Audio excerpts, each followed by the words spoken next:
Once you get on the floor, stretch your body out straight. We're going to stretch the lower back, the lumbar spine. This relieves lower back pain. Keep your body flat on the floor. Stretch out your arms. Pull out your legs. Pull your feet far back as possible. Breathe through your nose, in and out normally. This stretches out your lower back, the lumbar spine. Hold this position 1 full minute.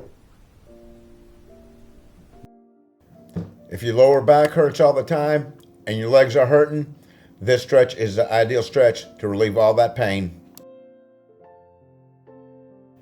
After 1 full minute, take 20 seconds break. Do this stretch 3 more times.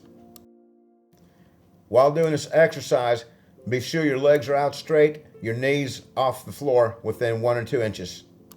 If you find this exercise useful, drop a comment below, subscribe, like. Thanks for watching. Stay tuned for more videos.